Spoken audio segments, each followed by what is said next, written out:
Ebene, saudara-saudari yang terkasih, pengampunan adalah syarat mutlak untuk mencintai. Pengampunan adalah suatu gagasan yang indah dan menarik. Sampai pengampunan itu menjadi sesuatu yang harus dinyatakan. Banyak orang di dalam kehidupannya telah merasakan sulitnya sikap mengampuni itu. Sedangkan di sisi lain, begitu banyak orang yang menderita sekian lama karena mengharapkan dan menantikan pengampunan dari seseorang. Dalam kitab suci, khususnya Perjanjian Baru, perintah untuk saling mengampuni diulang-ulang dalam banyak kesempatan. Markus 11 ayat 25, Lukas 6 ayat 37, Lukas 17 ayat 3, Kolose 3 ayat 13. Artinya, mengampuni itu bukan hanya privilege Allah, melainkan bahwa antar manusia juga harus saling mengampuni. Matius 18 ayat 22. Berapa kali harus mengampuni? Mengampuni berarti memberi dengan sukarela atau penuh kemurahan akan sesuatu yang sebenarnya tidak layak, yang artinya pengampunan itu sebuah tindakan manusia yang bisa dikatakan sedikit memaksa dalam artian baik, dan dalam artian lain pengampunan itu yang mudah untuk dikatakan namun sulit dilakukan. Oleh karena itu, mengampuni seseorang itu bukanlah sebuah hal yang mudah. Namun manusia akan hidup dengan rasa bersalah selama sisa hidup mereka jika tidak mengampuni orang lain yang pernah berbuat salah kepada mereka. Jadi mengampuni merupakan tindakan membebaskan seseorang dari keterikatan atas perbuatannya. Mengampuni bukan melupakan. Fred Luskin memberikan definisi pengampunan yang menarik. Menurutnya pengampunan ialah gerak meninggalkan masa lalu di belakang atau melupakan pengharapan akan terjadinya hal yang lebih baik di masa lalu. Jadi, masa lalu janganlah diharapkan untuk berubah dari jelek menjadi baik, karena memang sudah tidak bisa berubah. Ada orang merasa tidak bisa mengampuni karena peristiwa masa lalu yang menyakitkan dan masih tetap terbayang-bayang. Mengampuni bukanlah pertama-tama melupakan, tetapi tidak memperhitungkan lagi. Nilai pengampunan justru ketika kita berhasil memulihkan kembali relasi yang tadinya rusak karena kesalahan dan kebencian, walau kebencian itu masih diingat. Kalau relasi itu pulih kembali karena kedua belah pihak yang bertikai sudah lupa akan kejadian yang menyakitkan, maka itu bukanlah pengampunan tetapi pelupaan. Bisa terjadi bahwa kesalahan itu sendiri masih ada dan diingat, namun tidak diperhitungkan lagi dalam menjalin relasi antar pribadi. Sebab Allah mendamaikan dunia dengan dirinya oleh Kristus dengan tidak memperhitungkan pelanggaran mereka. 2 Korintus 5 ayat 19. Ketika Allah mengampuni, tentu ia masih mengingat segala dosa dan pelanggaran manusia. Namun Tuhan tidak memperhitungkan lagi. Berbahagialah manusia yang kesalahannya tidak diperhitungkan Tuhan. Mazmur 32 ayat 2. Tanpa adanya pengampunan, maka tidak akan ada damai dan sukacita. Tidak ada perdamaian kalau tidak ada pengampunan. Dan tidak ada cinta kasih kalau tidak ada pengampunan. Dengan kata lain, pengampunan menjadi prasyarat mutlak adanya cinta kasih dan perdamaian. Pengalaman pengampunan menjadi pengalaman kasih, bahwa dia merasa dikasihi dan mengasihi Allah yang adalah kebutuhan dasar manusia. Pengampunan tidak saja melepaskan mereka yang terluka dari belenggu rasa sakit hati, tetapi pengampunan juga melepaskan mereka yang telah bersalah dari belenggu rasa bersalah. Tidak ada belenggu yang lebih kuat daripada rasa bersalah. Belenggu ini tidak bisa dipatahkan oleh mereka yang terbelenggu itu sendiri, tetapi belenggu itu harus dipatahkan dari pihak luar. Sesungguhnya mereka yang terbelenggu oleh rasa bersalah membutuhkan penerimaan, sama seperti kisah anak yang hilang. Dalam Lukas 15 ayat 20 tertulis, maka bangkitlah ia dan pergi kepada bapaknya. Ketika ia masih jauh, ayahnya telah melihatnya, lalu tergelaklah hatinya oleh belas kasihan. Ayahnya itu berlari mendapatkan dia, lalu merangkul dan mencium dia. Sesungguhnya pengampunan memberikan lingkungan yang kondusif untuk mereka yang bersalah, lingkungan yang aman untuk merefleksikan diri dan menyadari bahwa rasa bersalah itu telah memberikan suatu belenggu. Disadari ataupun tidak, mereka yang telah bersalah menjadi orang-orang yang terbelenggu. Kunci bebas dari belenggu adalah pengampunan dari orang yang telah mereka lukai.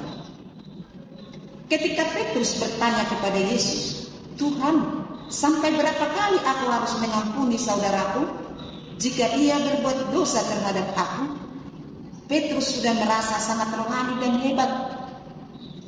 Ketika secara retorik ia menjawab pertanyaannya sendiri 7 kali, Yesus menjawab 70 kali 7 kali. Berkaitan dengan pengampunan, Yesus memberikan patokan yang jauh lebih mendalam dari Taurat, yakni pengampunan yang tidak ada batasnya. Yesus mengajak Petrus, para murid dan kita semua untuk mempunyai kasih yang tak terbatas pada setiap orang. Orang melakukan kesalahan tidak terhitung batasnya, maka kasih tak terbatas pada setiap orang bersalah itu tidak ada batasnya.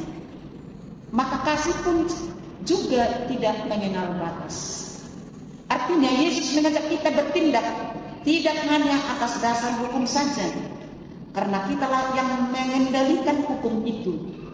Seperti seorang raja yang membebaskan hamba yang berutang kepadanya, bertindak melampaui hukum, demikianlah kasih Allah melampaui hukum yang ada. Melalui sebuah penggambaran jelas dalam Matius 18 ayat 21 sampai 35, Yesus memberikan satu alasan yang kuat tentang pengampunan. Mengapa mereka yang mengaku sebagai muridnya harus mengampuni orang lain? Pengampunan Allah terhadap dosa kita adalah dasar dari pengampunan kita terhadap sesama kita. Kesalahan kita yang begitu besar diampuni oleh Allah. Oleh karena itu, kita harus mengampuni kesalahan yang dilakukan sesama kita, yang tentunya tidak sebesar kesalahan kita di depan Allah. Ketika Yesus berkata, "Kasihilah musuhmu," ia menambahkan suatu penjelasan, agar engkau menjadi anak-anak Bapamu yang di surga.